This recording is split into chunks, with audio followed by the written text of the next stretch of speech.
बिस्मिल्लाहिर्रहमानिर्रहीम। नाज़रीन, डॉक्टर मोहम्मद नईम ज़राअत ऑफ़िसर समुंदरी आपसे मुखातब हूँ। इस वक्त हम doctor Javed Ahmad, director wheat research institute Ayub ज़रई तहकीकाती इदारा फैसलाबाद, उनके साथ मौजूद हैं। और हम इनसे गुजारिश करते हैं कि ज़मींदारों को जो अभी गंदम की सूरत हाल चल रही है उसके हवाले से हम किस तरह उससे भरपूर पैदावार हासिल कर सकते हैं, उस हवाले से ज़रा ज़मींदारों को गाइड कर दें। शुक्रिया सर। जी, शुक्रिया नईम साहब। देखें, इस दफ़ा बड़ी खुशाइंद बात है कि इस बार पंजाब में 1,44,00,000 एकड़ पर तकरीबन गंदम काश्त हुई है, जो कि एक रिकॉर्ड है। और इसके साथ साथ महकमा के तमाम अदारों की काविशों से, फार्मर की मेहनत से इस दफ़ा हमने बड़े टाइमली गंदम काश्त कर लिया। 70% से ज़्यादा गंदम जो है वो 15 नवंबर तक काश्त हो गई थी, जी सर। जो कि बड़ा मुनासिब टाइम है। और इस लिहाज से हम उम्मीद रखते हैं कि भरपूर पैदावार हासिल कर सकेंगे। एक इंशाल्लाह। छोटा-सा इस दफ़ा ड्रॉबैक ये आया है कि तकरीबन 1 महीना जो है जनवरी-फरवरी में वो फॉग और स्मोक का हमला रहा है, जी। तो इसलिए गंदम की ग्रोथ रुकी रही थी। लेकिन अब अल्हम्दुलिल्लाह तकरीबन 2 हफ्ते से बहुत अच्छा सूरज निकल रहा है, जी। रात का टेम्परेचर कम रह रहा है, सुबह सूरज निकल रहा है। ये आइडियल इस वक़्त मौसम है गंदम के लिए। जी, जी। तो इस वक़्त हमने ये ख़्याल रखना है कि जिन्होंने तो नाइट्रोजनस फर्टिलाइज़र का इस्तेमाल पूरा कर लिया था और जी, जी। उनकी क्रॉप इस तरह से अच्छे डार्क ग्रीन कलर में है, वो फर्दर जो है ना ये खादें इस्तेमाल ना हाँ, करें, ठीक है। क्योंकि उससे फिर ओवर ग्रोथ होगी और अगले दिनों में जब बारिशें, आंधियाँ वग़ैरह आएँ तो फसल के गिरने का एहतमाल ज़्यादा होता है।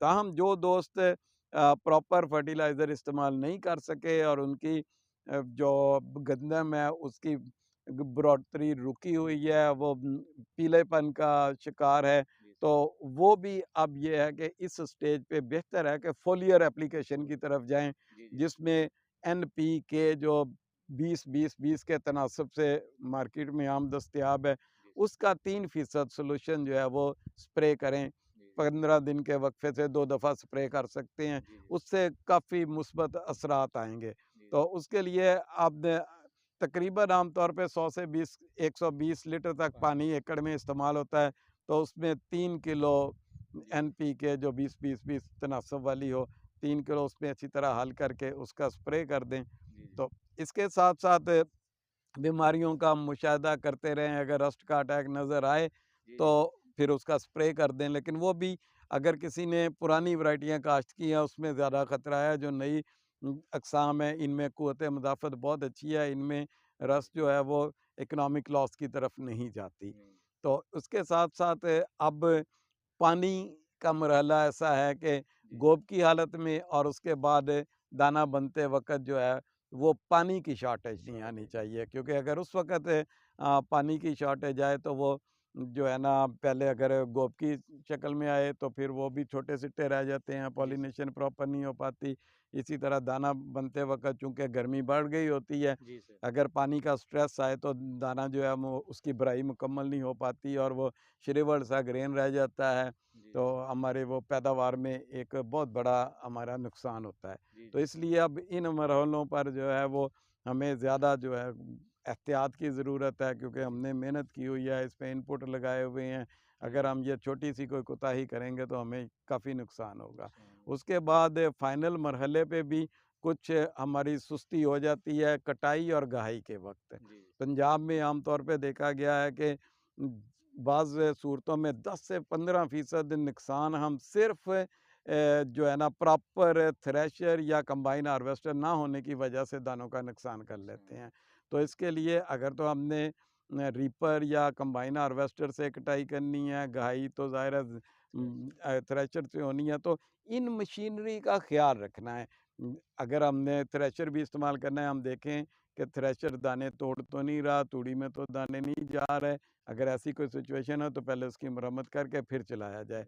इसी तरह कंबाइन हार्वेस्टर्स हमारे यहाँ ज़्यादातर इस्तेमाल शुदा आते हैं, जी, जी। तो वो अपनी असल लाइफ तो कहीं और पूरी कर पूरी चुके कर होते हैं, ऐसे ही तो अब वो रहते हैं। मेंटेनेंस के साथ चलाने होते हैं। जी, जी। तो उसमें भी बाज़ औक़ात अगर वो सही नहीं है, तो उसमें ना तो दानों में भी दाने जा रहे होते हैं भूसे में, जी, या जी। उसके साथ-साथ दाने तोड़ रहा होता है। तोड़ रहा था। थ्रेशर या कंबाइन में अगर दाने टूट जाएँगे, तो उसका नुकसान ये होगा कि वो फिर स्टोरेज में ना वो उस पे कीड़ों-मकोड़ों का हमला ज़्यादा होता है। तो इसी तरह कटाई के वक़्त नमी का ख़्याल रखना है। अगर वक़्त से पहले बाज़ औक़ात कटाई कर लेते हैं, नमी का तनासब दानों में ज़्यादा होता है, तो उसमें भी बाद में नुकसान होता है कि एक तो उसमें कीड़ों-मकोड़ों का हमला ज़्यादा होता है, उसकी क्वालिटी ख़राब होती है और ख़ास तौर पे अगर उसमें से आपने बीज रखना है तो उसका अगाव की शरह बहुत कम हो जाती है। तो ये चंद अगर गुज़ारिशात पे दोस्त अमल करेंगे तो कोई वजह नहीं कि हम भरपूर पैदावार लेके हमारे पंजाब को और पाकिस्तान को खुशहाल बनाएँ। जिस तरह इस दफ़ा हमारे महकमा का अज़म है कि गंदम दरामद नहीं बरामद करनी है, तो इंशाअल्लाह ये टारगेट हमें अचीव करना है। बहुत शुक्रिया। काश्तकारों से गुज़ारिश है, जिस तरह सर ने बताया आपको कि पत्तों पर जो इज़ाफ़ी स्प्रे है ग़िज़ाई अनासर का, वो जो गंदम गोभ पे है या भी छोटी है, उसमें एक वो अहम किरदार अदा कर सकता है। तो अभी मैंने काफ़ी वीडियो उस पे शेयर भी की हैं और मैंने ज़मींदारों से उसका फ़ीडबैक भी लिया है। आज भी एक वीडियो अपलोड की है।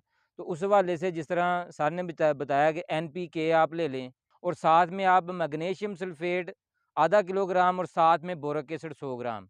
ये आप जानवरों के मेडिकल स्टोर से बआसानी सस्ते दामों हासिल कर सकते हैं। अगर ये हम मिला के 5 चीज़ें एनपीके प्लस 2 चीज़ें जो मैंने अभी आपको बताई हैं, मिला के अगर 15 दिन के वक़्फ़े से हम स्प्रे करेंगे, इंशाल्लाह गंदम जो है वो बेहतरीन उसकी जो है ना वो रंगत हो जाएगी और उसमें खुराक की जो दस्तयाबी है वो बेहतर हो जाएगी और दाने की भराई का अमल इसमें इससे बेहतरीन हो जाएगा और इसमें क़ुव्वत मदाफ़त पैदा हो जाएगी गिरने के ख़िलाफ़ भी। क्योंकि ये ऐसे ग़िज़ाई अनासर हैं, इसमें क्योंकि नाइट्रोजन बहुत कम है, बाकी जो ग़िज़ाई अनासर हैं इसमें तने की स्टिफ़नेस उसको सख्त करने में और उसकी जिल्द को मज़बूत करने में ये अहम किरदार अदा करते हैं।